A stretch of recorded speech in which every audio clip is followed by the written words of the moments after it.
There are no empty cathedrals in the Imperium of Man. Even upon worlds shrouded in smog and madness, where the air tastes of iron and decay, the faithful gather beneath the shadow of the Aquila.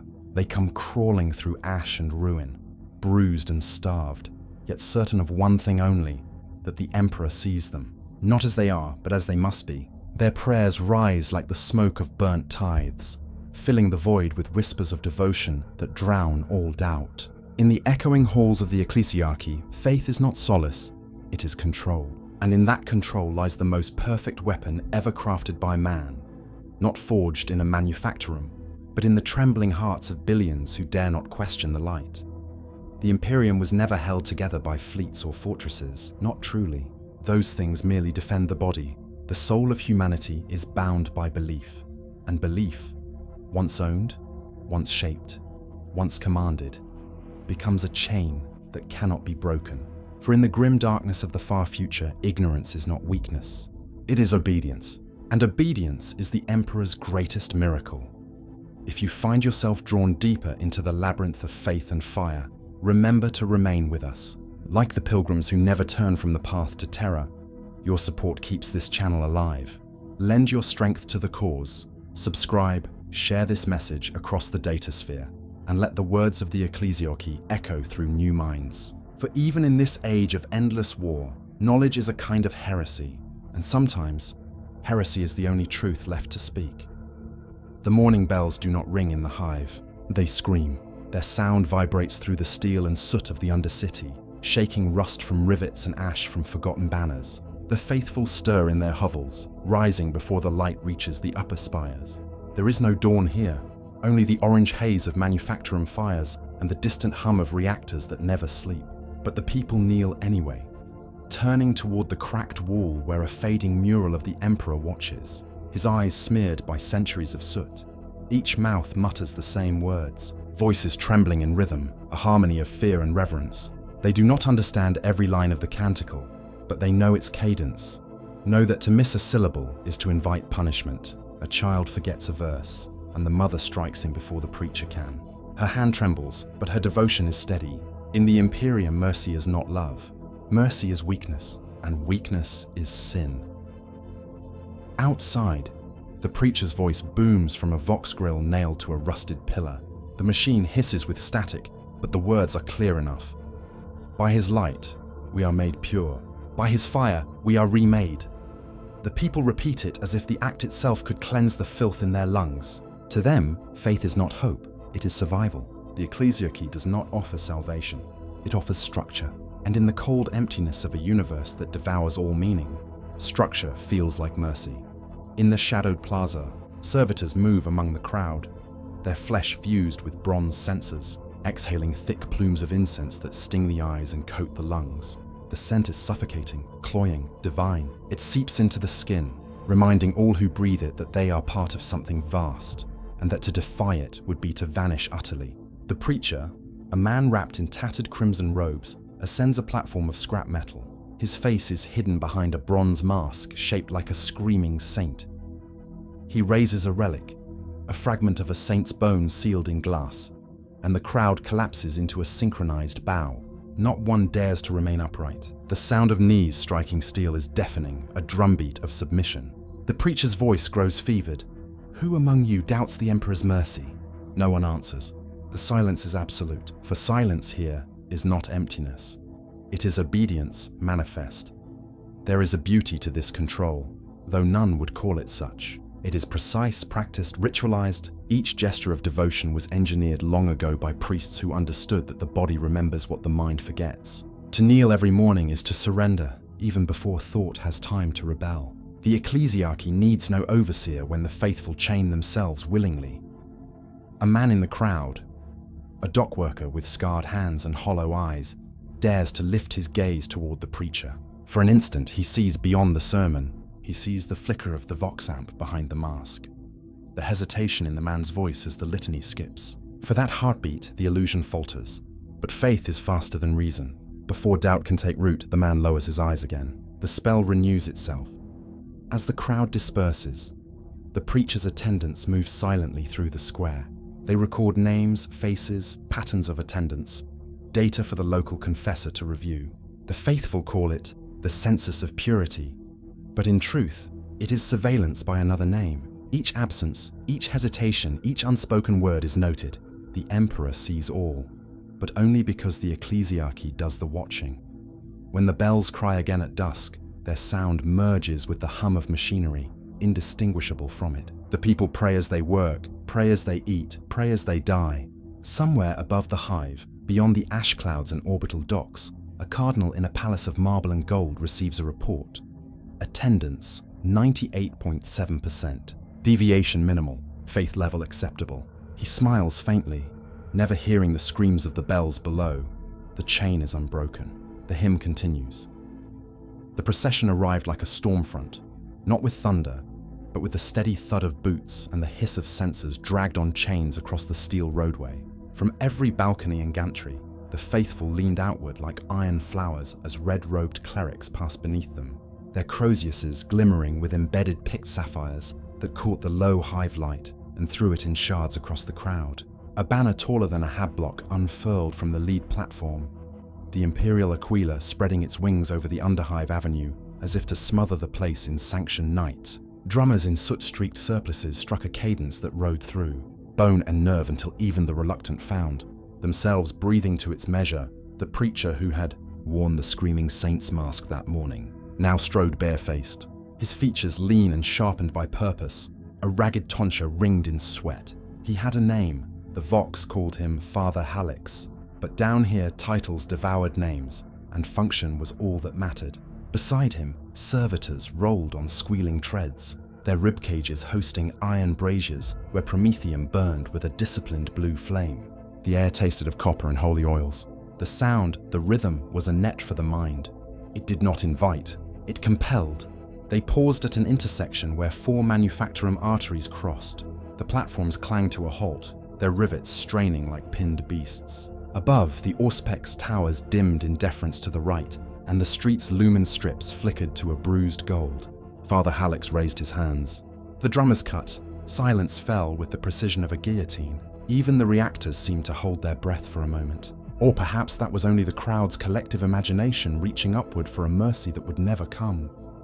"My children," Father Halix said, his voice magnified through a throat-mounted vox, each syllable edged with metallic grit. "Tonight the Emperor's gaze finds you again.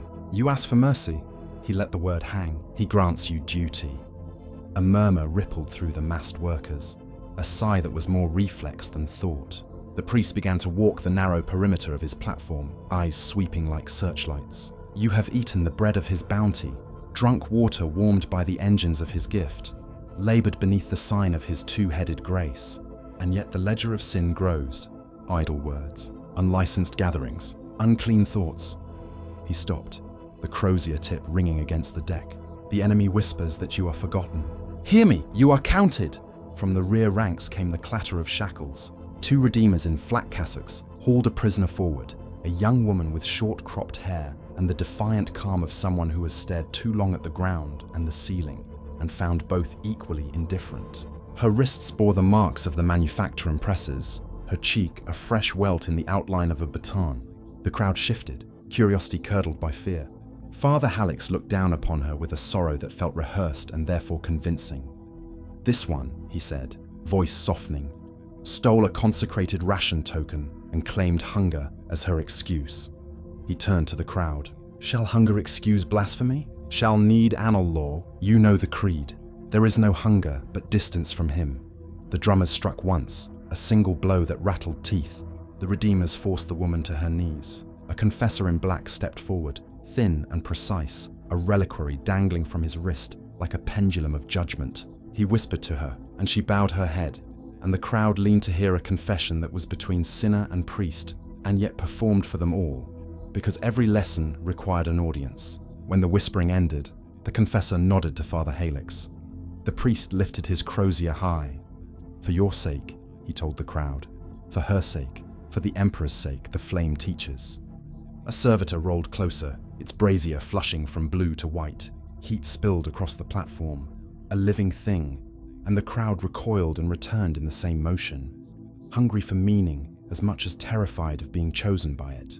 The Redeemers drew the woman's arm toward the holy fire. For a heartbeat, the world narrowed to skin and flame, and the impossibility of both existing in the same place. The scent of seared flesh climbed the night like a second incense. The woman did not scream. The priest smiled, nearly imperceptible. "Strength," he said, "is obedience." The drummers resumed, not in celebration, but in an austere tattoo that made each listener's pulse its mirror. The woman's arm was bandaged in rough cloth stamped with the aquila, and she was led away. A medici servitor tracked her with dull eyes, already calculating dosages. Father Halleck spread his arms again, embracing his flock with a geometry of absolution. "Do you see?" he asked them, and they nodded because the question admitted no other answer. Suffering is not his cruelty. Suffering is your ladder. He told a story then, of a saint whose name the crowd muttered in synchrony, who had starved rather than eat bread baked in heresy, who had kept the canticles on her tongue as her heart slowed and stopped, and became a relic in a crystal shroud. The tale flowed like a river carefully widened by patient hands over centuries. With every line, Father Halleck's braided personal guilt into collective pride, until there was no seam between them. He walked as he spoke, passing close enough that a child could have reached out and touched the hem of his robe, close enough that a dock worker could count the threads of the ecclesiarchal sigil stitched at his cuff. They did not touch. Awe is a fence as high as fear. Far back, near the shadow of a broken crane, the scar-handed dock worker from the morning watched with a face like welded iron. His eyes were steady, not devout, not defiant, merely tired in a way that was older than the drill sirens. When the flame took the woman's arm, he flinched just once and felt, as always, the flicker of a thought that was not allowed. What if the Emperor's mercy had nothing to do with this? The thought drifted like a spark and died in the downrush of the crowd's chant. He shaped the holy words with his lips and let them shield him from himself. As the rite neared its end, Father Halleck did what all gifted preachers do. He gave back what he had taken. "You are strong," he said, smiling with real warmth now, the kind priests keep for the second act. "You are chosen to endure. Your labor is prayer. Your wounds are medals. Your breath is a psalm. Tomorrow, when the sirens call, answer them as you answered me tonight." The drummers softened to a heartbeat. The crowd inhaled like a single creature that had learned how to live by obeying the rhythm of its cage. The priest bowed his head. A final cloud of incense rolled out, dense and gilded and suffocating. The banners lifted, folding like wings. The platforms shuddered and turned, iron wheels biting into iron roads. As they departed, the loyals surged forward to touch the scorched deck where the woman had knelt, fingers brushing heat and soot and some imagined residue of sanctity. They would carry that trace home on their skin, into their bunks, into their dreams. When the avenue emptied, the Auspex towers brightened again, and the manufactorum breath returned, slow and inexorable. Somewhere, a tally servitor stamped a parchment strip that read, "Attendance absolute, contrition observed, morale optimized." In a distant office whose ceiling was painted in gold leaf no one could see, a confessor filed a report noting how swiftly fear could be modulated into pride with only a single burn and the proper hymn. The machine of faith whirred on, well-oiled and efficient, and the city slept to the music of its own confinement. The bells would scream again at dawn. They always did. The Ministorum did not invent obedience. It perfected it.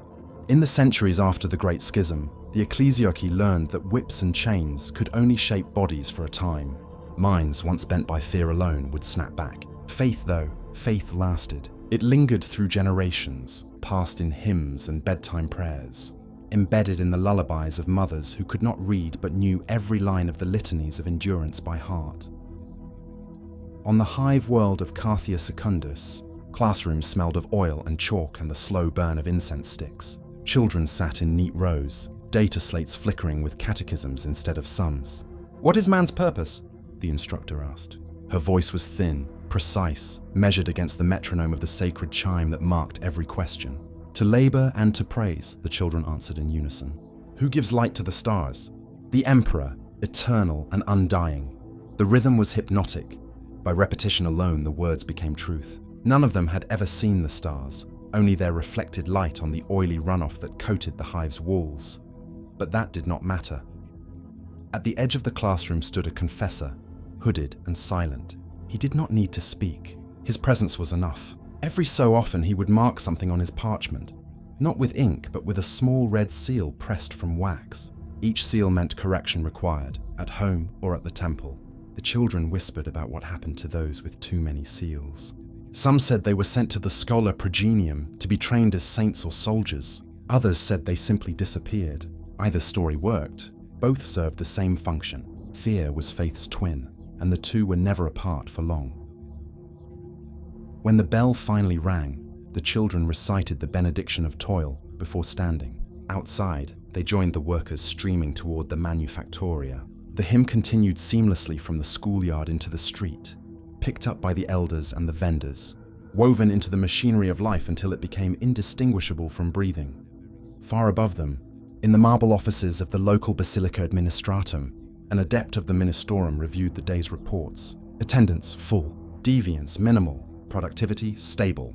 He smiled satisfied. The system worked because it was invisible.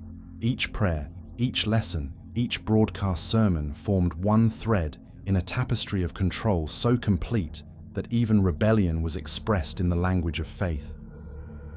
In the sub-levels beneath the basilica, scribes transcribed confessions onto data scrolls, thousands of them. A servitor wheeled along the aisles, its mechanical arm stamping each with purity seals before filing them in the archives of atonement. Every whisper of doubt catalogued, every sin quantified. The confessors called it the Emperor's memory. In truth, it was a map of human thought, one that could be read, adjusted, and erased. The preachers who thundered in the plazas believed themselves chosen, but their homilies were written far above them, by scriptoria that understood the subtle art of modulation. Hope one week, fear the next. A saint's feast day followed by a purge of heretical literature. The populace moved as directed, emotions rising and falling like tides drawn by an unseen moon. Even the timing of miracles was calculated. When morale waned, a relic would be discovered in some forgotten vault. A saint's fingerbone, a blood-stained parchment, a statue that wept oil. Pilgrims would come, offerings would flow, and the Ecclesiarchy's coffers would swell again. None of this required conspiracy. It was habit, refined across millennia. The Ecclesiarchy no longer needed to lie. The people lied to themselves, eager to believe the world still made sense. A family whose son vanished into the penal legions would speak of divine selection.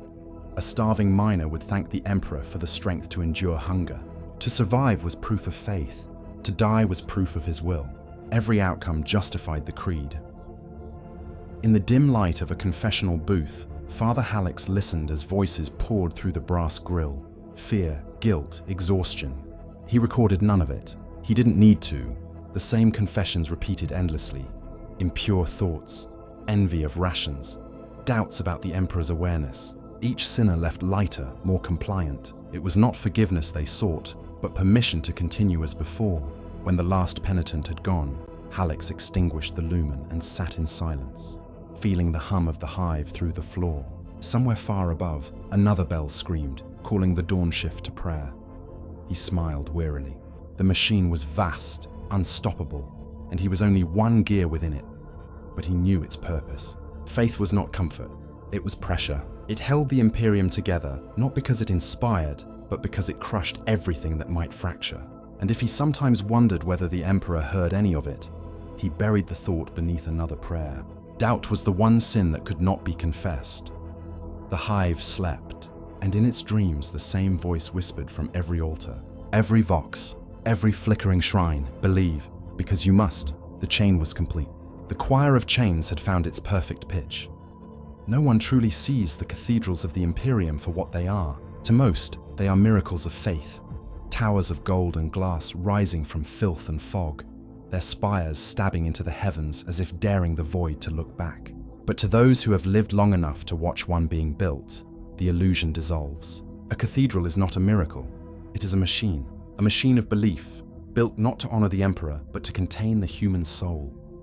No one truly sees the cathedrals of the Imperium for what they are. To most, they are miracles of faith, towers of gold and glass rising from filth and fog, their spires stabbing into the heavens as if daring the void to look back.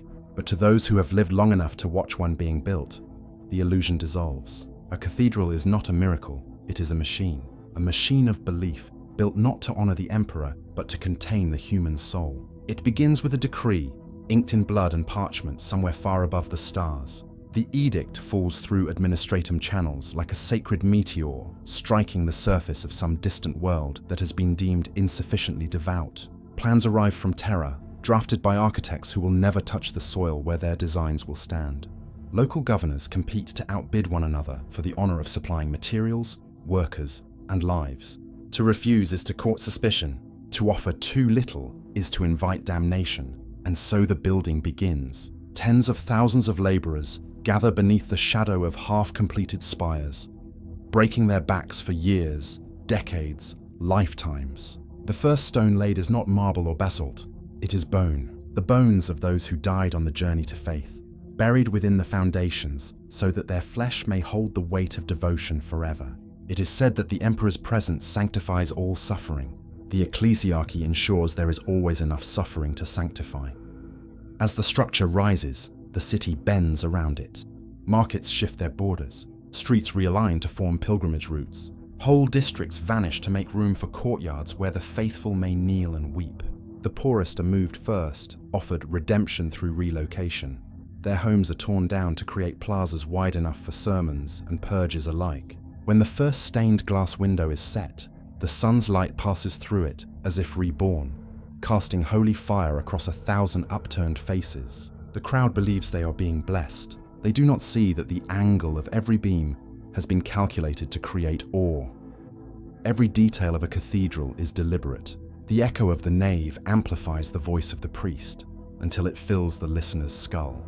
The steps to the altar are slightly uneven, forcing worshippers to slow their ascent and bow their heads. Even the mosaics on the floor tell stories of submission, saints who obeyed, martyrs who never questioned. A man might enter the temple free in thought and leave it shackled in spirit, and call the feeling salvation.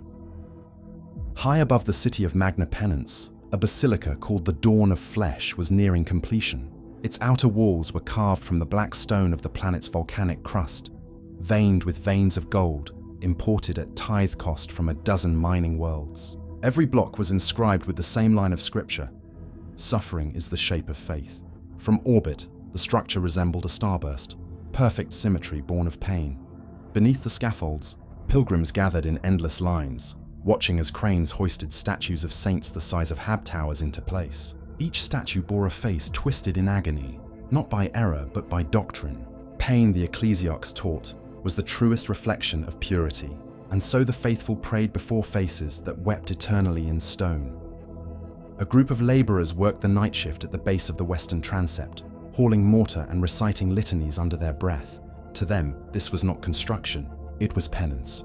They had sinned once, small sins, forgotten now, and their labor was their absolution. When one of them fell from the scaffolding and vanished into the abyss below, no one screamed. His death was merely another offering. In the morning, a confessor blessed the spot where he'd landed and had it sealed into the foundation. The architects spoke often of balance, symmetry, harmony, but these were just other words for control. The cathedral's geometry was more than aesthetic. It was psychological. Each arch was designed to direct the gaze upward, away from self, toward submission. Even the air was managed. Incense ducts pumped measured doses of myrrh and ozone, calculated to quicken the pulse and deepen the sense of reverence. When the great bell of the Dawn of Flesh tolled for the first time, its sound traveled for 30 kilometers, rolling across the wastes like thunder. In the slums beyond the basilica, the poor dropped to their knees, instinctively, as though responding to a command coded into their blood. The sound reached the manufactoria, where workers paused mid-task to whisper prayers. It reached the orbital docks, where soldiers saluted without knowing why. The Ecclesiarchy called it unity. The Mechanicus called it resonance. The truth was simpler. The sound was designed to remind every living soul that they were small, fragile, and owned. By the time the final spire touched the clouds, the people of Magna Penance could not imagine life without it. The cathedral dominated their horizon, their speech, their dreams. It became the axis around which every thought revolved. Even the heretics knelt before it, if only to curse it in silence. And somewhere, in a distant chamber lit by candlelight and data slates, a scribe wrote a single line into the basilica's completion record: structure operational, faith density, optimal. The machine of worship had begun to hum. Across the stars, the Emperor's shadow does not fall evenly. Some worlds drown beneath it. These are the Shrine Worlds, planets where every breath, every heartbeat, every thought belongs to the Ecclesiarchy. To live there is to live within a cathedral so vast it swallows the sky. The ground is paved with tombs, the air perfumed with incense that never fades, and the very horizon glows with the light of 10,000 votive pyres that never die. Pilgrims arrive in endless waves, bearing relics, offerings, or the ashes of their ancestors. They come from across the segmentum, across generations, sometimes walking for years through void ships and ash wastes. Many die before reaching the holy gates, their bodies claimed by fatigue or plague, but even their deaths are repurposed as devotion. The Ecclesiarchy gathers their bones, grinds them to powder, and mixes them into the mortar of new chapels. Nothing is wasted in the service of the Emperor, not flesh, not faith, not death. On Ophelia 7th, the seat of the Ecclesiarch himself, the Basilica of the Sainted Blood looms like a mountain of glass and fire. Its spires pierce the thin atmosphere, and its bells toll in frequencies that resonate through the bones of those who hear them. Around it, an entire planetary economy thrives on piety. Artisans who craft reliquaries from blessed metals, scribes who copy ancient hymns by hand, penitents who flay themselves in public squares so others might purchase the strips of sanctified flesh as charms. Trade, worship, and punishment intertwine until they are indistinguishable. But far from such splendor, in the hive cities of the Imperium's industrial worlds, worship takes another form.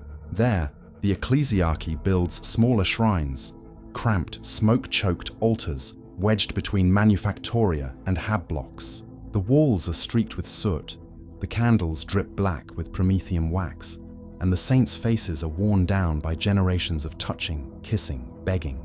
The faithful gather after shifts that last entire rotations, their hands cracked and bleeding from labor, their throats hoarse from chanting through rebreathers. They do not pray for glory or salvation. They pray simply to endure. The hive shrines serve a dual purpose. They comfort, yes, but they also catalogue. Every supplicant leaves a record, a confession, a tithe, a whispered plea stored by servo skulls hovering above the altar. The data returns to the Ministorum archives, where adepts analyze patterns of despair and zeal with clinical precision. When faith weakens, sermons intensify. When doubt spreads, relics are discovered. Entire populations can be tuned like instruments, their emotions plucked until harmony returns. In Hive Decilium, where the air burns the lungs and the streets are rivers of refuse, the shrine known as the Altar of the Ashen Hand stands upon what was once a water filtration plant. The pipes now carry incense smoke instead of water, and the filters are filled with sacred oils. The preacher here, Sister Marnath, speaks from a pulpit made from the hull of a crashed dropship. Her voice echoes through the tunnels, amplified by rusted voxcasters. "You are not forgotten," she cries to the throngs. "Every cut upon your skin is a hymn. Every breath of poison you draw is a prayer." The crowd weeps, and the collection box overflows with tokens of gratitude. Few notice that Sister Marnath's sermons are transmitted directly to the sector's capital, where her words are dissected and recomposed by confessors for broader broadcast. Her fervor is raw material. It will be shaped into doctrine, cleansed of doubt, and echoed across 100 worlds. The machine of faith feeds on its own preachers, consuming sincerity and exhaling control. Sometimes, pilgrims from the shrine worlds descend to the hives, believing their own devotion can ignite others. They arrive draped in gold thread robes, their skin tattooed with verses, their eyes wide with zeal. Within days, they are unrecognizable. Their robes turned grey by ash, their hymns swallowed by the grinding of machinery. Yet even they do not leave. The Ecclesiarchy teaches that suffering shared is sanctified. To abandon the poor would be to abandon the Emperor himself, and so the two worlds, the golden and the blackened, mirror each other. On shrine worlds, devotion is spectacle. On hive worlds, it is survival. But both serve the same end. Both feed the same hunger. For the Imperium does not merely command faith, it exports it. Pilgrims return home from holy journeys, not with enlightenment, but with a kind of infection, an unshakable need to convert others. In this way, belief spreads faster than warp fire, stronger than fear, more enduring than steel. Each believer becomes a missionary. Each missionary a node in a network of obedience that spans light years. By the time the Ecclesiarchy's work is done, no planet dares to dream outside the creed. Every sunrise is a sermon, every shadow is a warning, and the stars themselves seem to burn in the shape of the imperial aquila. The Ministorum calls this faith. The Administratum calls it stability. The people simply call it life. At night, when the cathedral lamps dim and the pilgrim songs fade into silence, the builders still work. The clatter of tools echoes through unfinished transepts, and sparks bloom briefly in the dark before dying like tiny stars. The air smells of molten metal and blood, a mingling so constant that it no longer registers as strange. For every monument raised to the emperor, 1,000 hands break beneath its weight. The Ecclesiarchy calls their sacrifice holy. The truth is simpler. The Imperium cannot build without breaking. Beneath the basilicas, catacombs stretch for kilometers. They are not filled with saints, but with workers, men and women entombed where they fell, their bodies sealed into the foundation. The priests bless them posthumously, declaring their deaths voluntary offerings. On the ledgers of the Administratum, each is recorded not as a casualty, but as a tithe paid in flesh, a bureaucratic mercy, a spiritual transaction. In the Hive world of Avaris, a new grand temple was being raised above the sprawl, a structure so massive it cast a permanent shadow over 6 districts. The people called it the sun that eats light. From morning until curfew, lines of laborers wound toward it like rivers of ants, dragging stone, scaffolding, and relic fragments. Overseers in ecclesiarchal crimson barked orders through loudhailers, their voices carrying hymns and threats in equal measure. Among the workers was a woman named Lyra. She had labored there for 11 years, though she had stopped counting after her husband's death, a fall from the 6th spire. His name had been etched onto a purity plaque somewhere in the lower catacombs, a token gesture offered to all who died on sacred work sites. Lyra had never been allowed to see it. Each time she asked, the priest in charge would smile and tell her, "Your husband serves the emperor still. Why trouble his rest with grief?" When she returned to her quarters each night, she would find the same broadcast waiting, a recorded sermon from a cardinal whose face she had never seen in person. "Rejoice," the voice would say, smooth and distant, "for suffering perfects the soul. The emperor feels every lash and smiles upon your endurance."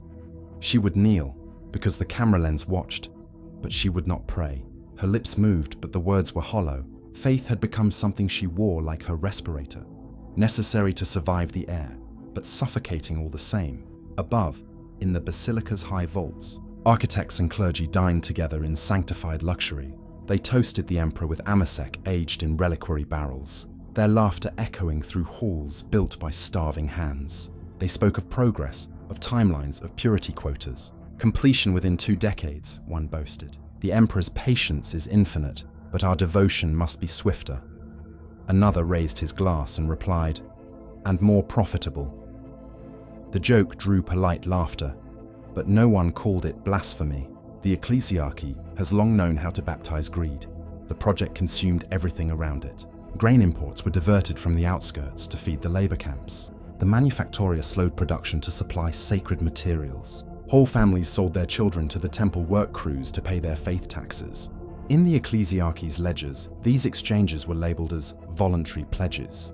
The priests told the people that each nail, each stone, each drop of sweat was an offering to the emperor himself. And in the moment of belief, perhaps it was. But faith that feeds the hungry is one thing. Faith that feeds the machine is another. There came a day when the scaffolding on the southern wing collapsed, crushing 50 laborers and priests alike. The following morning, the confessors led a mass litany over the wreckage. "The emperor has taken his due," they said, sprinkling sanctified ash over the corpses. The crowd wept, not for the dead, but for the chance to die so gloriously. Lyra stood among them, her hands bleeding from work, her eyes dry. She did not cry. She simply stared at the priest's gold-trimmed boots, gleaming even in the dust. When night fell, she did not go home. She walked instead to the edge of the construction pit, where the broken scaffold jutted out like ribs from a carcass. She whispered her husband's name once, the sound lost in the wind, and dropped her hammer into the dark below. It landed with a sound that was almost like a bell. For the first time in years, she felt nothing at all. The next morning, when roll call came and her name was missing, a scribe marked it with a small note, presumed martyred in service. The priest chanted her into the record, and the work continued. Her absence did not matter. In the machinery of holiness, individuals are not lost. They are absorbed. Weeks later, the cardinal overseeing the construction received news from Terra. A visiting delegation of high priests had reviewed the basilica's progress. Their commendation was brief. Resource expenditure acceptable, faith yield high. Continue operations. The cardinal smiled, signed the parchment with a flourish, and ordered a feast. That night, the city glowed beneath the shadow of the half-built temple. Smoke rose from the camps, blending with incense until the two were indistinguishable. The people sang as they worked, voices raw, bodies trembling. To an observer from orbit, it might have looked like a planet on fire, a world burning in worship, but for those below, it was simply another night of holy labor, another toll in the cost of holiness. The bells rang until dawn. In the endless labyrinth of the Ecclesiarchy, words are weapons and silence is defeat. Every sermon, every litany, every whispered confession is part of a vast machine whose gears grind unseen. Faith must never falter. And so the Ministorum learned long ago that belief cannot be left to chance. It must be engineered. On most worlds, the faithful imagine their preachers as chosen vessels, men and women seized by divine inspiration, their words aflame with holy truth. The reality is more methodical. Each sermon broadcast across the imperial Vox networks passes through layers of scrutiny, alteration, and calibration before it ever reaches a human ear. What the Ecclesiarchy calls the voice of the emperor is, in truth, the voice of 1,000 editors and auditors who weigh every syllable for loyalty and effect. Within the Basilica Vox Sanctum on Hydrafor, the process never stops. Rows of scripters sit beneath the vaulted ceilings, their fingers dancing over data slates, transcribing and refining the words of preachers from across the Imperium. Massive organ pipes line the walls, not for music, but for sound transmission. The Vox Sanctum converts human speech into sacred signal, carried across light years by Mechanicus relay stations. To those listening below, the static hum of transmission sounds like the Emperor's own breath. Speech must inspire without inviting thought, says Preceptor Gnostic Valens, head of the Basilica's Department of Orthodoxy. Emotion is safe, reason is not. His voice, smooth and patient, carries the gravity of centuries of training. He moves through the aisles like a conductor among his choir, pausing to adjust a line here, delete a phrase there, remove the question, leave the or. Each correction is precise, almost surgical. He does not need to shout. The scribes know the weight of his gaze. The sermons of Father Harlix, the same preacher whose fire once burned in the Hives, pass through this place as well. The Vox recordings arrive encrypted, accompanied by metrics, crowd size, tone analysis, fervor index. Valens studies them like a physician reading vital signs. He uses too much to spare, he murmurs, making notes. Add an element of hope, a mention of redemption through labor. Increase vocal warmth by 3 degrees. His staff nods and obeys. Within hours, Halix's sermon will be reshaped, replayed, and broadcast anew, a perfected echo of its original self. Across the Imperium, billions will kneel to words Harlix never said. They will weep and rejoice at the sound of a voice that has been smoothed, layered, purified of doubt. And Halix, unaware, will be praised for his eloquence by men who have never heard his true voice. The Ecclesiarchy understands this paradox. Authenticity is dangerous. It breeds individuality. Better to craft perfection than permit sincerity. The Vox Sanctum is not the only instrument of this machine. Every confessional booth doubles as a listening post. Tiny auger filaments woven into the wood record each whispered sin, transmitting fragments upward to be passed for subversive sentiment. Most of these confessions are dismissed, their contents harmless. But sometimes a pattern emerges. Too many doubts in a single manufactorum.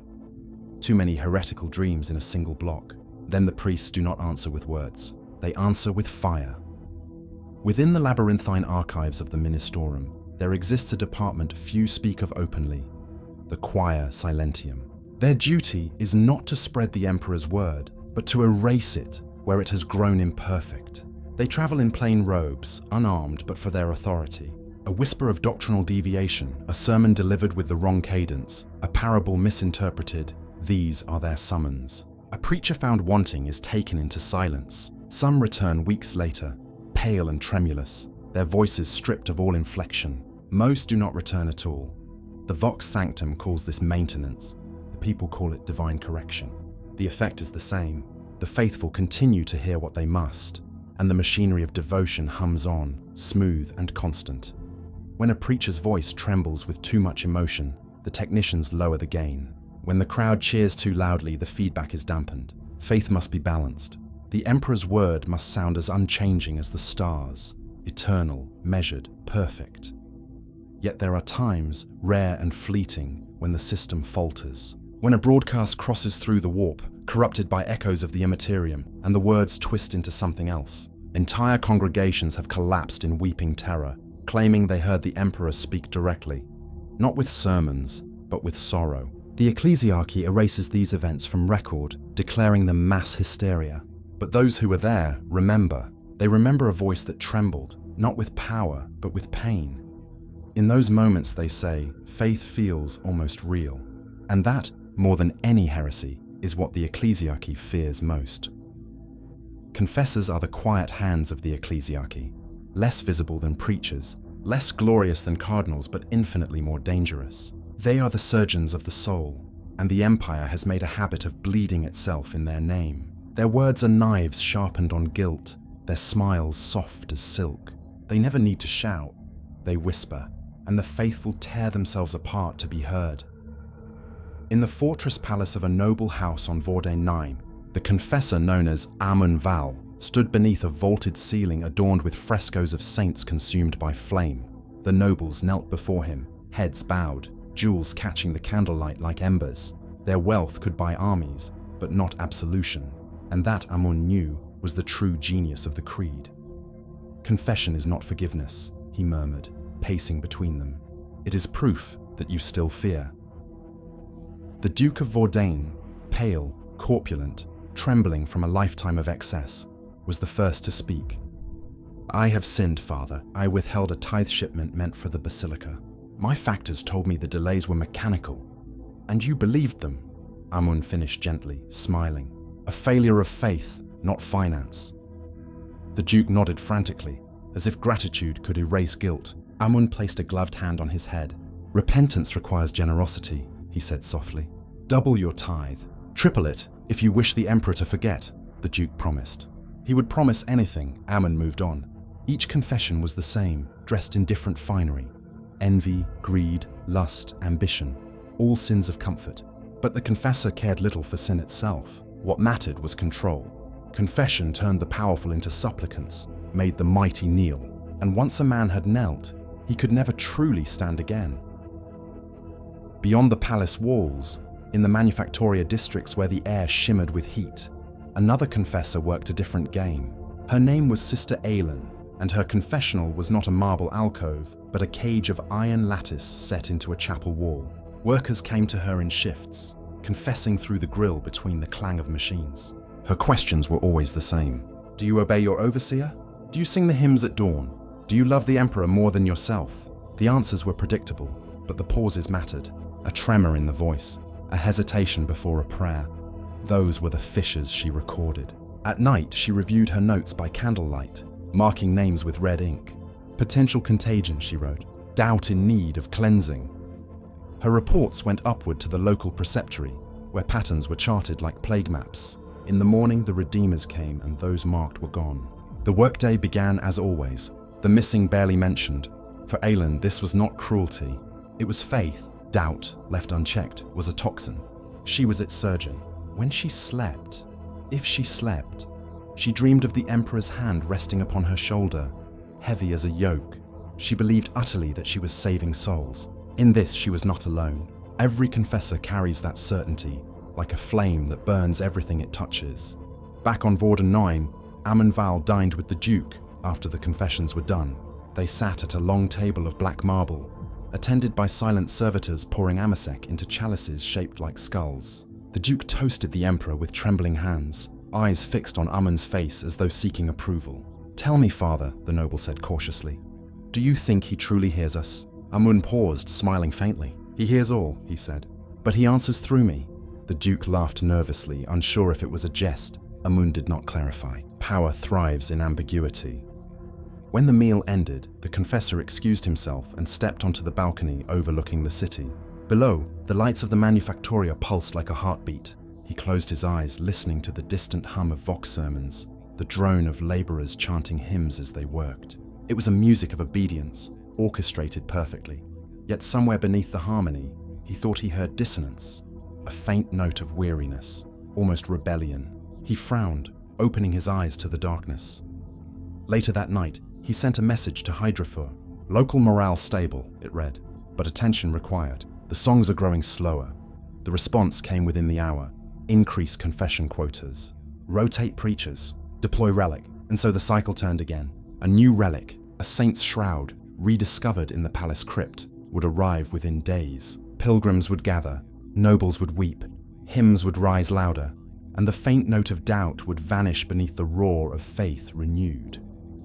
In the archives, a scribe added the record of this exchange to the vaults of the Choir Silentium. He did not read it. He did not need to. Every system in the Imperium runs on repetition. Every confession, every purge, every prayer. For the Ecclesiarchy, victory is not won through truth. It is won through maintenance. And when the last sermon fades, when the final sinner falls to his knees, the confessors will still be there, smiling softly through the latticework of shadows, whispering the same question they have whispered for 10,000 years. Do you love him enough to suffer? The sermons may thunder from pulpits, and the confessors may whisper through lattices, but true authority speaks in quiet rooms. It breathes through the stillness of parchment, the scrape of quills, the hum of data slates. In the upper sanctums of terror, far above the choking clouds of the lower hive and the cries of the faithful, the cardinals gather. Their chambers are built from marble older than empires, their windows blacked so that even sunlight enters only by permission. Here, beneath the gilded vaults of the conclave ministorum, faith is neither hope nor prayer, it is policy. Cardinal Decimus Hale presides over the Council of Doctrine, a body that determines which truths are permitted this millennium. His voice, low and deliberate, can erase worlds. The creed must be stable, he tells the assembled clergy. It must bend, never break. The others nod. Old men and women, some draped in silks, others swaddled in life support machines that whisper prayers as they breathe. On a long table between them lie the reports of billions, sermons, attendance records, heresy indices, faith yield metrics. A single bead of sweat from a penitent, a single misphrased prayer, can ripple up through the system and find itself debated here. Among the highest priests of man, the cardinals speak in measured tones, but their words draw blood unseen. Increase penance quotas in the Ultima Segmentum, one suggests. Too much leniency breeds heresy. Another counters, no, fear without love collapses faith. Introduce miracle reports instead. Light in the void. They argue theology as an architect argues symmetry, each adjusting the edifice of belief by fractions. The outcome of their debates will decide the mood of entire sectors, the fate of millions who will never know these men existed. When consensus is reached, the edict is sealed in red wax and transmitted down the ladder, through prelates, deacons, missionaries, and finally, to the pulpits. What began as philosophy becomes law, and once it reaches the ears of the faithful, it is no longer theory, it is the emperor's voice. But even here in the holiest chambers of the Ecclesiarchy, power does not rest, it coils. Behind the cardinals stand their advisors, their secretaries, their silent watchers from the Ordo Hereticus, inquisitors cloaked in the guise of piety, ensuring that even the priests remain pure. Their presence is never acknowledged, but always felt. The Inquisition knows that corruption seeps upward as easily as it drips down. The Ecclesiarchy knows it too, and so they pretend to fear each other while trading information like relics. Cardinal Hale's private secretary, a man named Lucien Cars, serves both masters. His loyalty belongs to neither. Each evening, he copies the minutes of the conclave onto parchment and transmits an encoded summary through a concealed vox bead sewn into his sleeve. Some messages go to the Ordo Hereticus, others to rival cardinals. He does not care which. In the Imperium, truth is currency, and he has learned that those who trade it live longer than those who hoard it. Outside the chamber, the machinery of communication thrums. Vox priests chant the litany of transmission, their voices harmonizing with the whine of cogitators. From this nexus, doctrine radiates outward like light through stained glass, refracted into millions of forms. Sermons for the noble, hymns for the worker, canticles for the soldier. Each message tailored to its audience, each carrying the same pulse: obey, endure, believe. In a small chapel beneath the conclave, a young clerk pauses in her copying to stare at a phrase she has written 1,000 times. The Emperor protects. The words blur before her eyes. What does he protect us from? She wonders, and for a moment the question frightens her. She scratches it out, replaces it with the proper seal of faith, and continues. Somewhere above, a bell tolls, not to mark prayer, but compliance. Meanwhile, on Hydrafor, Preceptor Valens receives new directives from Terra. Adjustments to the sermon algorithms, subtle changes in tone and rhythm, barely perceptible to the human ear, but calculated to soothe unrest. Replace fire with endurance, the order reads. Replace punishment with purpose. The machine of faith never stops updating itself. It evolves without mercy. Valens looks up from the data slate and murmurs, "We serve perfection." He believes it, but not in the way the masses do. To him, the Emperor is not a god. He is the ultimate system, self-sustaining, infallible, infinite. The Church is his body, and men like Valens are its neurons, transmitting signals through the cosmos. Doubt is noise. Correction is worship. Back on Terra, Cardinal Hale kneels before the great mural of the Golden Throne. The chamber is silent except for the distant rumble of the palace's reactors. He bows his head and whispers the evening prayer. "O Emperor, Judge of Man, Keeper of Light, may our words never fail you." For a moment, he imagines an answer. A low vibration, deep as thunder, passing through the floor. It might be the reactor. It might be something else.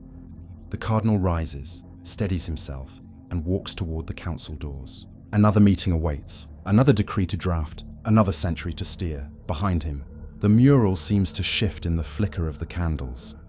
The Emperor's eyes, half-shadowed, almost human, watching, or perhaps only reflecting the light of the fire that never dies.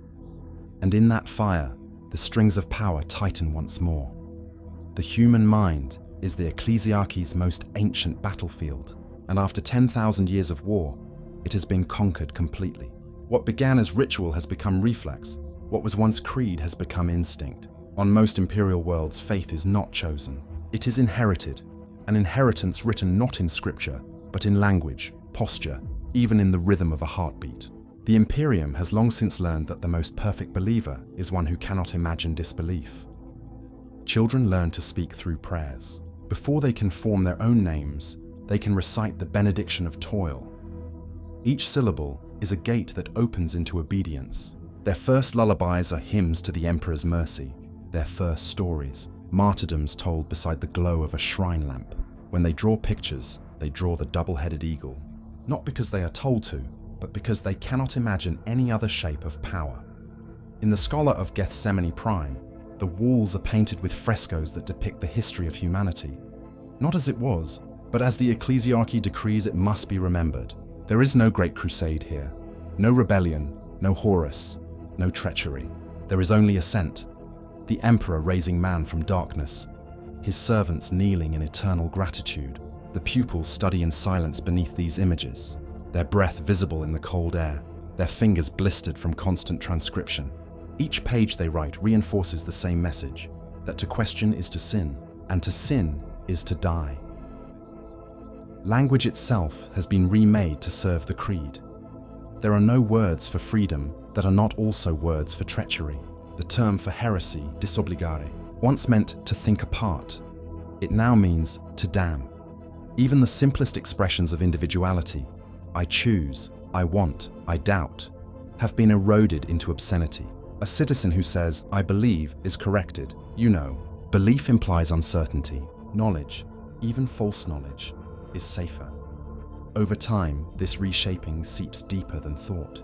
The human body learns the language of devotion as the body learns breath. Kneeling wears grooves into the bones. Backs bend from generations of reverence. Entire populations develop the same posture. Heads slightly lowered, shoulders drawn, as if all of humanity has been sculpted into a single gesture of submission. The Ecclesiarchy calls it grace. The Medici call it the penance curve. The Mechanicus call it evolution.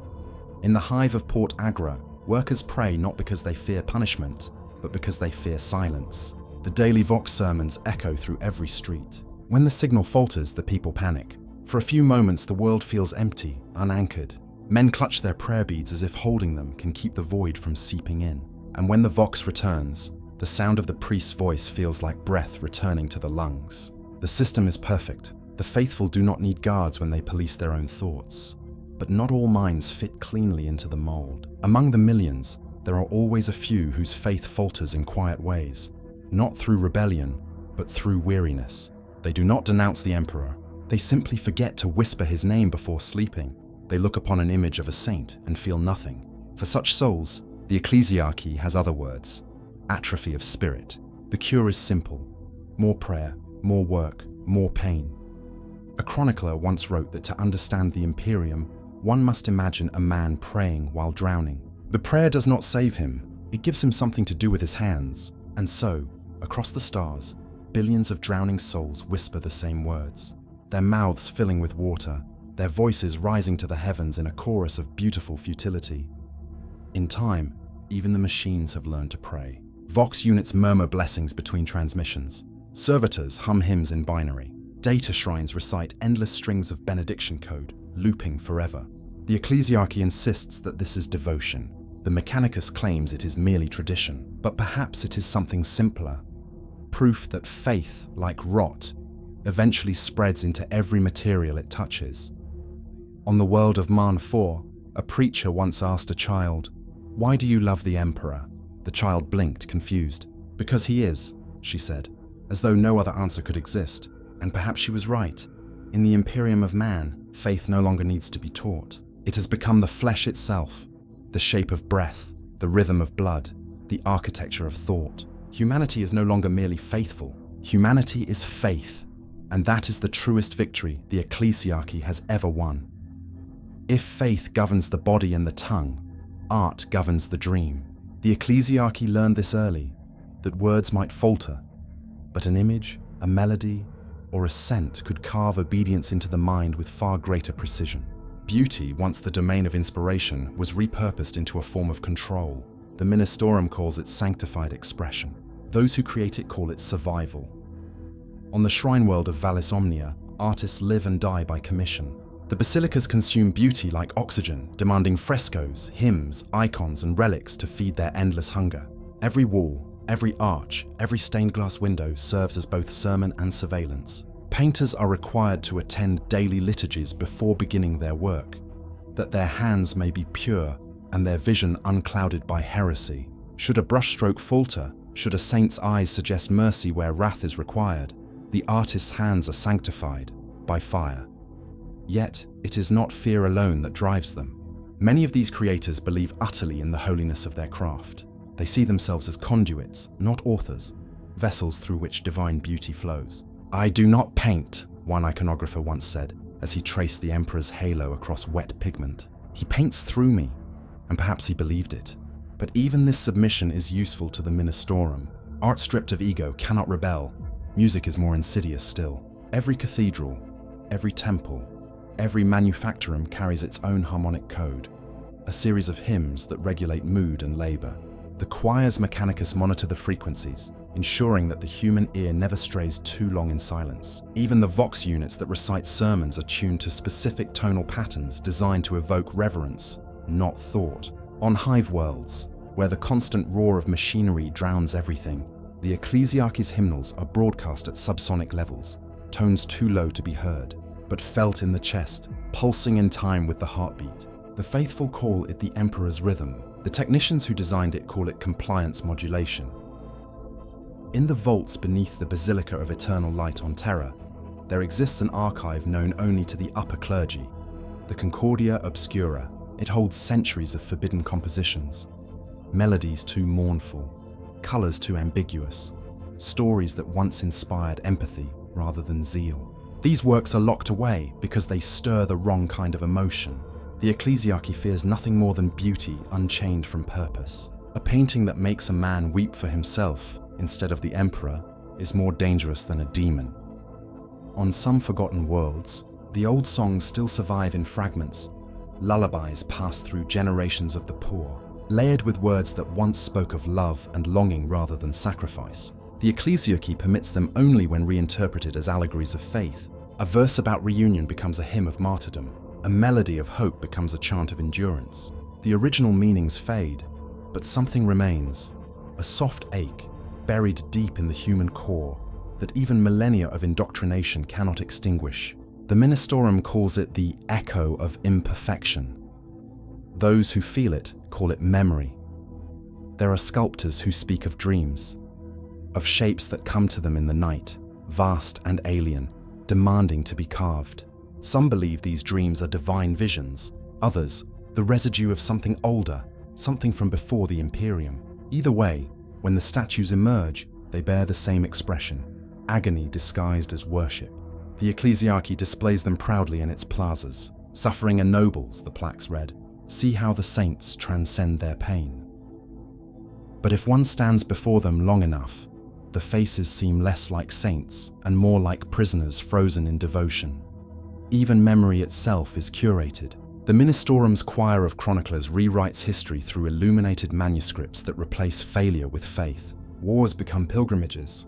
Massacres become miracles. Entire worlds erased by exterminatus are remembered instead as ascended through fire.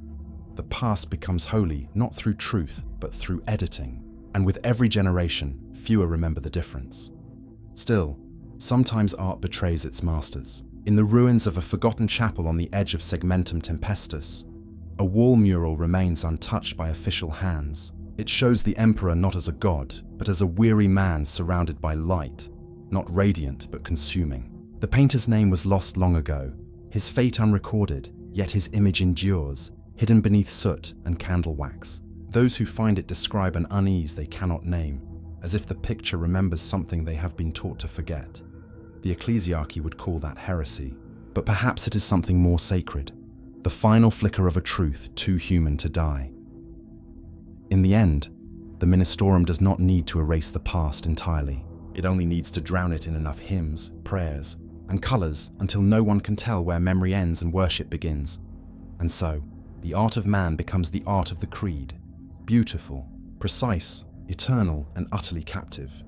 In the Imperium, identity is not lost in a moment. It dissolves slowly, worn down by ritual, scraped away by duty, polished into sameness by the endless touch of faith. The Ecclesiarchy has no need to erase individuality through violence. It teaches people to surrender it willingly, to carve themselves down until only the shape of obedience remains. In time, no one remembers that there was ever anything else.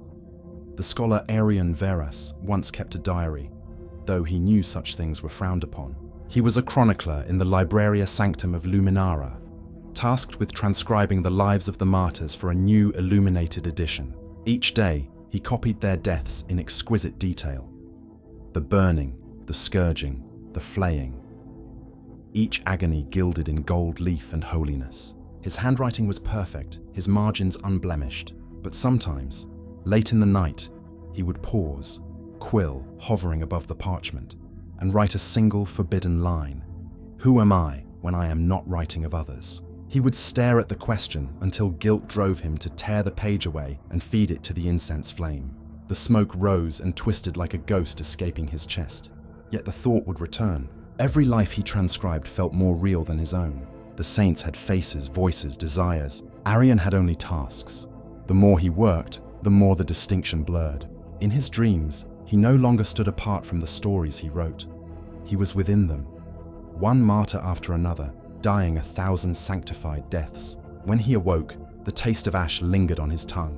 One morning, a colleague found him in the scriptorium, eyes wide and empty, the words Deus Imperator carved into his forearm in careful calligraphy. He lived, but when asked why he did it, he only smiled faintly and said, "I wish to feel written." His case was not unique. Across the Imperium, those who think too deeply often vanish into the very faith they serve. The Ecclesiarchy calls it divine absorption, the merging of self with sacred purpose. A blessed surrender, the priests say, a soul unburdened by doubt. But to the medici who study them in secret, it is a sickness. They call it pietas terminalis, a state in which the mind ceases to distinguish between thought and prayer. Among the populace, The symptoms manifest quietly. A worker who refers to himself not as I, but as we. A mother who forgets her child's name, yet remembers every saint's feast day. Entire communities where conversation has reduced to recitations of creed and tithe quotas. Language folds inward until it serves no purpose but to repeat itself. On the agri-world of Storn 9, an artist named Merit once painted portraits of her neighbors, capturing faces as they truly were, tired, flawed, human. The Ecclesiarchy praised her work at first. Her saints looked alive. But as her talent deepened, her portraits began to show something unsettling. Not holiness, but individuality. Lines of doubt around the mouth, curiosity in the eyes, a spark of unregulated humanity. One morning, she awoke to find her studio sealed by the Redeemers. Her canvases were declared heretical, their pigments unclean. Merit was taken to the basilica for correction. Weeks later, she returned, her hair shorn, her smile serene. She no longer painted faces, only symbols. I was too proud, she told those who asked. Now the Emperor paints through me. This is the final triumph of the Ecclesiarchy. Not in destruction, but in replacement. The self is not burned away. It is overwritten. Memory becomes myth, desire becomes duty, grief becomes ritual. Even love, that most dangerous of heresies, is recast as worship. A husband mourning his wife calls her his fellow martyr. A child clings to a parent not as family, but as custodian of faith.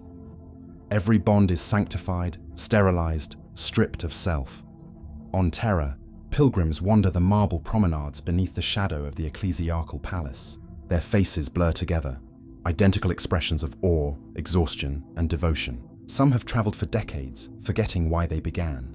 When asked what they seek, they answer, the Emperor's gaze. But when pressed further, what they will do if they find it, they falter. There is no answer. Purpose is the only language they have left, and so humanity drifts toward perfect unity.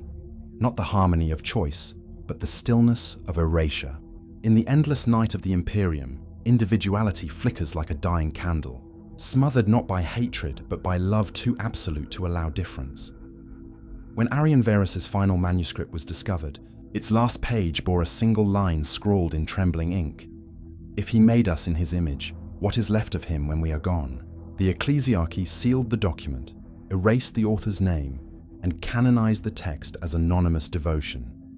The creed remained intact. The self did not. No one has heard the Emperor speak in 10,000 years, yet his voice fills every corner of the galaxy. It echoes from pulpits, drips from the lips of preachers, burns from the pages of scripture. His silence has become a language all its own, interpreted, distorted, multiplied until it drowns out every other sound. The Ecclesiarchy calls it proof of his omnipresence. The cynic might call it what it is, the most exquisite illusion ever maintained by mankind. The golden throne still burns upon Terra, a relic older than memory, older even than the faith that now feeds upon it. Millions of pilgrims flood the Holy Palace each year, climbing the kilometers of marble steps to glimpse the gate beyond which no human may pass. The air trembles with prayer. The light of 1,000 candles merges with the haze of incense until the entire world seems to glow. But the pilgrims never see the throne itself. They see only walls of gold, banners of blood-red silk, and the towering silhouettes of the custodian guard. Those golden statues that breathe. Behind them, the Emperor endures, neither living nor dead, or so they are told. In the temples below, rumors circulate like holy smoke. Some whisper that the Emperor's flesh long ago turned to ash, that the throne itself sustains nothing but memory and light. Others swear that his mind still stirs, that each flicker of the Astronomicon is his heartbeat. The Ecclesiarchy encourages both stories. Truth is a dangerous thing. Faith thrives in contradiction. Every sermon, every act of worship, every whispered prayer flows toward Terra like tributaries into an ocean. The cardinals declare that these offerings sustain the Emperor, that belief itself fuels the divine machinery keeping him bound to life. He lives because we believe, they say. Few realize the inversion buried in those words. If the Emperor lives only through belief, then it is not he who sustains humanity, but humanity that sustains him. From orbit, the palace of the Ecclesiarch resembles a cathedral grown from bone and flame. Its spires stretch so high that some vanish into the smog of the upper atmosphere. Within, the highest clergy gather to debate doctrine that none dare put to parchment. They do not ask whether the emperor lives. Such heresy would see them consumed by their own inquisitors. They ask instead how best to interpret his silence. Cardinal Hale, now older and frailer than he admits, speaks first. His silence is his test, he says, voice quivering. He withholds his word so that we may find strength in absence. Another replies, or perhaps he has transcended speech itself. His silence is the language of eternity. A third counters, or perhaps he no longer needs us to hear. The throne burns because he wills it. No more, no less. Each argument is pious, and none are true. The emperor's condition is beyond their reach, beyond their comprehension. But that is irrelevant. The illusion of communication must persist. For as long as the people believe he speaks, through visions, through dreams, through the carefully scripted words of his priests, the empire holds together. In the catacombs beneath the ecclesiarchal palace, a secret choir sings day and night before banks of humming machinery. These are the vox seraphs, their tongues removed, their throats replaced with vox grills tuned to frequencies beyond human hearing. They chant a single phrase endlessly, transmitting it across the galaxy through psychic resonance. He is watching. Those attuned to the warp sometimes hear it as whispers in the dark, woven into the static of their dreams. Many call it proof of the Emperor's attention. In truth, it is the hum of the machine that keeps the illusion alive. And yet, even within the Ministorum, some question what lies beneath the veil. A preceptor once wrote in a sealed memorandum, "If he lives, he does not speak. If he is dead, he rules us still." Which is the greater miracle? The Ecclesiarchy erased his name but preserved the line, quoting it as doctrine. Even doubt can be sanctified, so long as it bends to the service of faith. Every year, during the Feast of Ascension, the entire Imperium halts. On every world, every street, every manufactorum, the same chant rises, "The Emperor protects." The Vox relays repeated across the void until the galaxy itself seems to breathe in unison. Somewhere beyond the veil of time and thought, a dying god sits upon a golden machine, sustained by the psychic outpouring of trillions. Whether he hears them or not no longer matters. The machine of faith cannot stop, because to stop would be to let the silence speak for itself. And in that silence, if it were ever allowed to exist, mankind might finally hear the truth, that the Emperor has long since transcended their prayers, or perhaps fallen beneath them. But truth is not the Imperium's concern. Continuity is, and so the Ecclesiarchy tends the illusion as carefully as a priest tends a flame. The candles burn, the hymns echo, the banners wave. The lie endures, vast, radiant, merciful.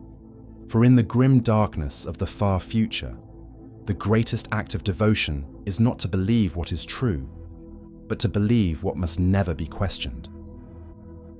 There comes a point where truth becomes irrelevant. Beyond that threshold, only meaning remains, and in the Imperium of Man, meaning has long been divorced from fact. The Ecclesiarchy understands this better than any other institution. It has built an empire not upon reality, but upon conviction, for conviction endures where reason decays. Faith, to the Ecclesiarchs, is not merely belief. It is architecture. It is the scaffold that holds the crumbling body of mankind upright against the weight of an indifferent universe. If the Emperor truly lived, if he spoke from his throne with a mortal voice, he would no longer be infinite. His silence, therefore, is their proof. The people need no evidence of his will, because they have the absence of it. And absence, properly sanctified, is the purest presence of all. In the Basilica Prognostorum, deep beneath the storms of Ophelia 7, the clergy study omens that never were. They interpret patterns in the flickering of candles, the rhythm of thunder, the static bursts in ancient vox transmissions. These, they claim, are the Emperor's messages to his children. None dare say otherwise. The predictions are self-fulfilling. The priests decide what the signs mean, and the world reshapes itself to fit. A rebellion quelled, a saint canonized, a famine declared divine penance. When belief precedes event, all prophecy is true. It is not deceit in their minds, it is necessity. Mankind cannot survive without faith, says Cardinal Hale in one of his recorded sermons, his voice quivering like parchment. And if truth kills faith, then truth is heresy. These words, broadcast across 1,000 systems, are greeted with weeping applause. The faithful do not fear heresy because it is false. They fear it because it tempts them to look directly at what they already know, that they are alone, and that their prayers are answered only by the echoes of their own voices. The Ecclesiarchy does not deny this isolation. It transforms it into sanctity. Doubt is called pilgrimage. Ignorance is called purity. The faithful are taught that to question is not to seek knowledge, but to test their strength. To believe in the emperor, the preachers say, is to believe despite. And so they do. They believe in the unseen, the unspoken, the impossible. They believe even when their ships vanish into the warp, even when their worlds burn, even when their children die in his name. The more the universe contradicts their faith, the stronger that faith becomes. Across the void, whole planets rise and fall on the strength of this conviction.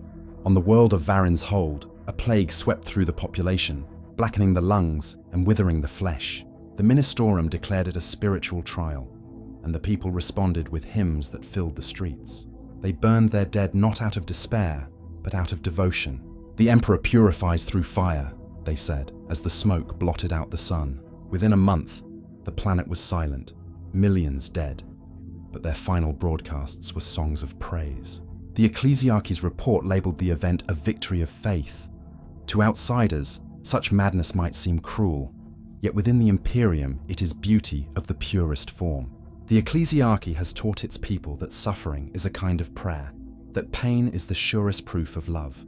The greater the trial, says one of the catechisms of St. Borgia, the nearer his gaze. And so the faithful seek pain as others seek comfort. Martyrs are envied, not pitied. Their ashes are gathered as relics. Their names are sung through ages. To live in misery and die with devotion is to join the Emperor in eternity. To die in doubt is to vanish utterly. But even the highest cardinals, those who craft the creed, are haunted by the same question they forbid others to ask. What if he is gone? What if the light that guides humanity is only the reflection of its own delusion? Cardinal Hale asked this once in private during one of his final councils. If the Emperor is truly dead, he murmured, then what are we? His peers stared at him in silence, unsure whether it was a test. One by one, they recited their vows, reaffirming the faith he had momentarily wavered in. When they finished, Hale smiled, thin and tired. Then we are gods, he said, and dismissed them. That line never entered the record, but it did not need to. The Ecclesiarchy's greatest secret is that it no longer serves a living deity. It serves an idea, one so vast, so absolute, that even its creators cannot stand outside it. To destroy the illusion would be to destroy the Imperium itself, for the lie has grown larger than truth could ever be, and so they nurture it, generation after generation, feeding it with ritual, song, and sacrifice. They polish it until it gleams brighter than any reality. The lie no longer hides truth. It has replaced it. For in the far future, there is no truth left to find, only the stories men choose to die for. The galaxy is a graveyard of forgotten truths, but the fire of faith still burns. It flickers across the void in the form of prayers carried by static, in the songs of soldiers dying nameless on worlds that no longer appear on any map, in the trembling breath of priests reciting litanies before the glow of dying candles. It burns because it must. Without it, there would be only the dark. On the shrine world of Ophelia VII, the great basilicas cast their light into the clouds, a radiance so intense it turns night into perpetual dawn. Pilgrims walk barefoot for miles through the ash of burned offerings, their feet bleeding, their eyes uplifted. Each believes their pain feeds the throne, that their devotion bridges the distance between mortality and the divine. The priests tell them they are right. Perhaps, in some terrible way, they are. Faith has become energy. Every whispered prayer fuels the Astronomicon, that psychic beacon blazing across the warp. It is the Emperor's light, or what remains of it, binding the Imperium together across impossible distances. Without it, ships would drift blind through madness, worlds would vanish into isolation, and humanity would collapse into silence. The Ecclesiarchy knows this, though they will never say it aloud. The throne does not merely receive faith, it consumes it. Within the halls of the palace, the custodian guards stand motionless before sealed doors. Behind them, the Emperor's body, if body it still is, rests upon a throne of gold, wires running into flesh, machines murmuring prayers older than language. The air hums with power, thick with the scent of sanctified oil, and the faint ozone tang of the warp. The Adeptus Mechanicus tend the machinery, the Ecclesiarchy tends the myth. Together they maintain the illusion that he still rules. But no man has seen his eyes open in 10,000 years, and yet the Imperium lives. Entire generations are born, labor, worship, and die, never doubting that he watches them. Each death, each act of devotion, each whisper of the creed fuels the endless cycle. They call this eternity, but it is more like inertia. The Emperor endures not as a being, but as momentum. An idea that refuses to die because it has consumed everything else. Sometimes, a preacher in some far-flung hive will look upon a crowd and feel the hollow inside the words. He will see the hunger in their faces, the way their eyes search for meaning, and find only slogans polished smooth by centuries. For an instant, he will feel the weight of the lie, then he will push it away, because to doubt would be to destroy everything. "The Emperor protects," he will say, louder this time, and the crowd will roar it back, drowning out the echo of his fear. The Ecclesiarchy teaches that fire is sacred because it purifies, but in truth, fire is sacred because it endures even as it consumes. The Imperium itself is such a flame, burning through its own people, its own worlds, its own history, feeding upon itself to keep from fading. Each pyre, each martyrdom, each cathedral is another spark cast into the void to keep the darkness at bay. The tragedy is not that it must burn. The tragedy is that it no longer remembers why. Among the stars, the warp storms howl, planets vanish, fleets crumble, yet the hymns continue, echoing across the void. Servitors chant the canticles of endurance long after their human tongues have withered. Entire hive cities kneel at once during curfew, their lights dimmed, their prayers rising like smoke. The Emperor does not answer, but the act of calling to him becomes its own salvation. The Imperium does not need response, it needs ritual. In a forgotten monastery on the moon of Sanctus Viridian, a lone monk keeps a single candle burning. Its wax has been replenished thousands of times. The flame itself has never been allowed to die. He sits before it, whispering the same phrase over and over. He is the light of man. The candle gutters, flares, and steadies. He smiles faintly. "See?" he murmurs to no one. He endures. Outside, the stars bleed through the dark like distant embers. And far above Terra, where the Astronomicon burns brighter than suns, the psychic storm flickers once. For a heartbeat, 1 billion astropaths cry out, swearing they felt something, a pulse, faint and human, from the golden throne. The Ecclesiarchy declares it a miracle. The Adeptus Astra Telepathica marks it as noise. Neither is wrong, because the truth is this. Whether the Emperor lives or not, he will live, for so long as humanity believes. His image has become their heartbeat, his silence their anthem. The Ecclesiarchy has not lied to the masses. They have given them the only truth they can survive. Faith endures, because it must, because it is all that remains. And as the candlelight dances across the endless void, one can almost believe the words whispered by the dying across 1,000,000 worlds. Their last breath a prayer that binds an empire. The Emperor protects.